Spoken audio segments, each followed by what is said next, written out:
Hey everybody, Dr. G here. I'm a clinical and forensic psychologist as well as a body language expert, and today we're going to be analyzing the behavior and body language of the man accused of stalking Caitlin Clark, Michael Lewis.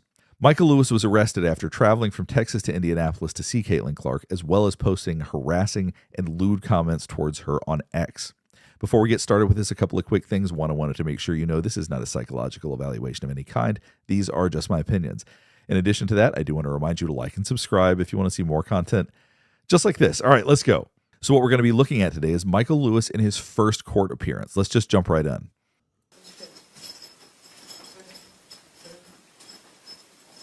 The first thing we're obviously noticing about Mr. Lewis is his disheveled look. His hair is not particularly well kempt. He has a long beard.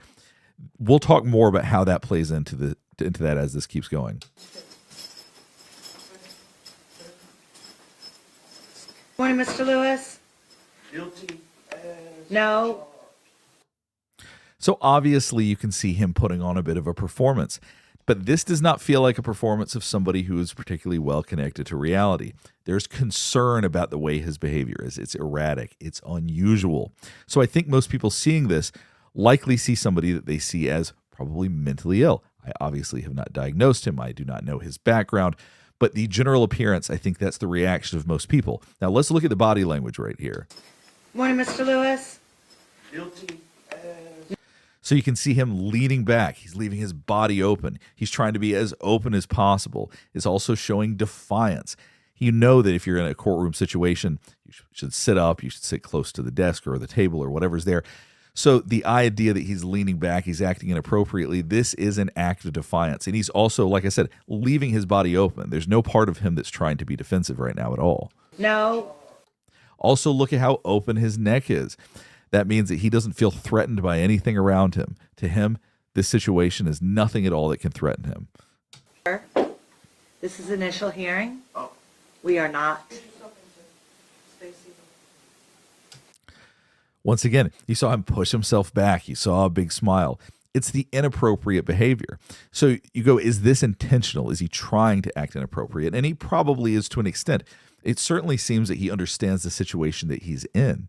He certainly seems to know, based on an affidavit by police, when they came to confront him about this, when they asked why he had traveled there, he said something to the effect of, that he's just making a joke, that it's just an imaginary relationship. He knew that he could get in trouble for these things, so it doesn't seem to be that he doesn't know the difference between right and wrong. But his behavior in this situation is highly unusual. It's not the type of body language we typically see with people in courtroom settings. You have a right to remain silent, and I expect you to exercise that. Okay, this is just telling you what the charges are. You do not listen. I'll give you a chance to talk. It's not your time. throw me the bookie. Stop talking. So he said, throw me in the bookie. The idea of being arrested, the idea of the situation doesn't seem to embarrass him. He doesn't seem to be upset by it. It may just be when you have somebody in a situation like this that believes they're important, that believes that they are connected to somebody that they're obsessed with, to a celebrity or a basketball player or something to that effect. The idea is they are bigger than all of this, that people don't understand how powerful they are, that people don't get the importance of what they're doing or something like that. What's going on in his mind right now is anybody's guess, but it's probably much more grandiose than you would expect. He probably does have beliefs and feelings about how important he is. We do oftentimes see this with this type of obsession. As we keep going, we're going to talk more about stalking behaviors, but the behavior he's showing right now really is honestly kind of what you would expect from somebody who's engaged in the kinds of behaviors he's been accused of. You have a right to remain silent, and I expect you to exercise that. Okay, this is just telling you what the charges are. You do not listen. He's got a very fast blink rate. We tend to associate that with being stressed, but for somebody who engages in behaviors like he is, sometimes there can be unusual things they do. Let's keep watching, and if there's more of that, I'll point it out. Give you a chance to talk. It's not your time. Throw me the bookie. Stop talking. You have a right to know what your charges are. You're charged with stalking as a level 5 felony. So you can see he looked down at the paper, right, raised his eyebrows. We typically do that so that people will look at our face. But for him, it's not really the rhythm you would expect. Typically, that's when we're talking about something, when somebody's looking at us. He's doing it when he looks down at a piece of paper. So I think that a lot of this is just so disjointed because his behavior is so unusual. And this is what we see sometimes with people who have certain types of mental illness. All right, they are alleging level 5 felony carries 1 to 6 years in the Department of Corrections with the presumptive sentence of being 3 years. They are alleging that on or about December 16th, 2024 and January 11th of 2025, Michael Thomas Lewis Jr. did stalk another person to which. And as you can see, he's reading along with it. What we don't know, particularly with somebody like him, is whether or not he's actually reading it or whether he's going through the motions of what he's supposed to do. Obviously, he acts inappropriately off and on.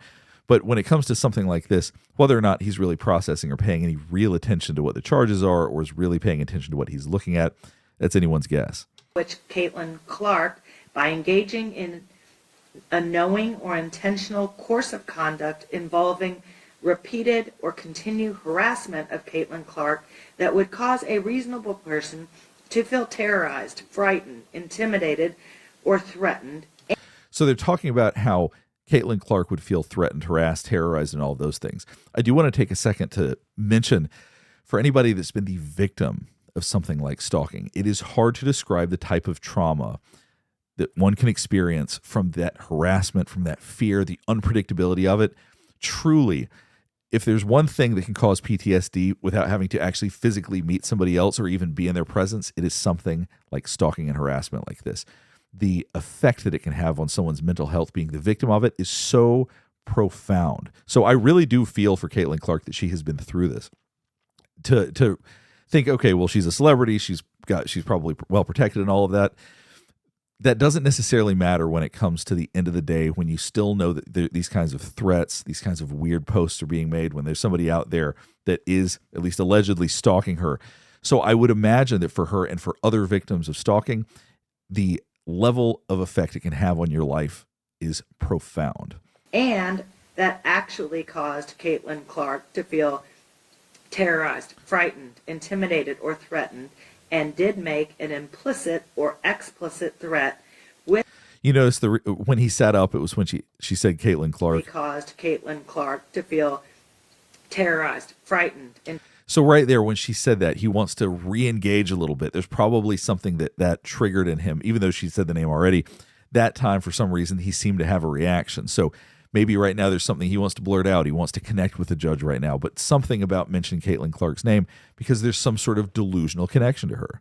Intimidated or threatened, and did make an implicit or explicit threat with the intent to place Caitlin Clark in reasonable fear of sexual battery. That's the charges. Do you understand the charges against you? You can't see this very well, but he's bunching up his face right now when she asks if you understand the charges against you. Charges. Do you understand the charges against you? Not yet. Michael Lewis Not. lassos Clark. So you heard, it's really hard to hear this, I know, but he said something about his name and then laughed afterwards. This is the behavior of somebody that we're going to see that probably is going to have a significant history of some kind of mental illness. I would assume it's documented, maybe not. But typically people don't start acting like this at this age. Typically it's something that has gone on in some capacity in the past. No. I'm asking you, do you need an attorney? Are you planning to hire one? I need medication. You also might need that, but They didn't give me my medication. Perfect. All right. So do you suffer from mental illness? I need my medication. And what medication are they not giving you? So they said, what medication are they not giving you? He said lamotrigine, which is something that can be used to treat bipolar disorder. It's otherwise known as Lamictal. That's the brand name of it. I'm not sure if that's accurate, if that's actually what he takes or what his diagnosis is, but I think that's what he said. Trazodone. He also said trazodone, which is an antidepressant, but it actually helps people sleep. So oftentimes people that struggle to sleep are people that have serious mental health issues. Sometimes they take trazodone at night, helps them sleep. And people that don't necessarily have serious mental health issues also take trazodone to sleep, but it's used for a wide variety of reasons. There is a no contact order with Caitlin Clark. Do you understand that? You need to sign it. Perfect. So he's signing the no contact order. Now, whether or not he understands it, I would imagine he probably does. Even when people are disconnected from reality or have mental health issues, they oftentimes understand these things. Whether or not he chooses to abide by it, or whether he has some really unusual, delusionally based reasons that he might break something like this is another story. But as far as actually understanding what a no contact order is, there can be people that can have some pretty severe mental illness that do understand these things. They at least understand what they're signing. They understand what's going on. Do you understand? And I'll give you a copy of it to make sure that you understand. You are to have no contact with her whatsoever. Direct, indirect. You cannot call her under your PIN number, anyone else's. You may not contact her via any social media or text or phone or computer. Do you understand that? Yes. But you cannot go in the building. Cannot walk by, cannot park outside of it. All right, so you can't go in the building. You see his brow furrow. You think he's frustrated by this. As I said, I think he understands what the idea of no contact is, but when they start describing it, when they start going over it, this either irritates him or it's something that he's pondering, but it looks to me more like he's irritated. All right, let's go ahead and stop here. Hopefully this is helping you better understand some of the behavior and body language we saw today. The hearing continues on for a little bit, but there's not really much else to analyze, so we're going to go ahead and stop. But hopefully this is helping you better understand some of what we saw today. Michael Lewis presented very much like I would expect for somebody who has these type of obsessions. They lose their ability to care as much about their hygiene. They grow a long beard. They stop combing their hair.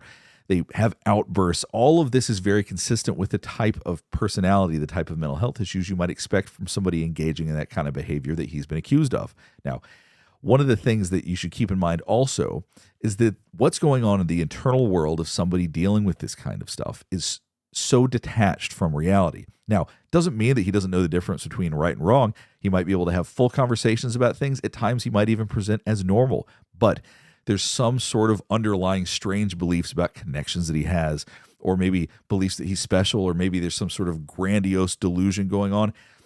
There would have to be a lot more explored to understand that. But that's how people that present like this oftentimes function. They aren't fully tethered to reality.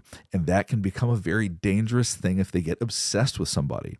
If there's anything else about this case that you want me to comment on, or if there's anything going on in the news you want me to analyze, please let me know in the comments below. Last thing before we get finished up is I do want to remind you to like and subscribe if you want to see more content just like this. All right, thanks for watching.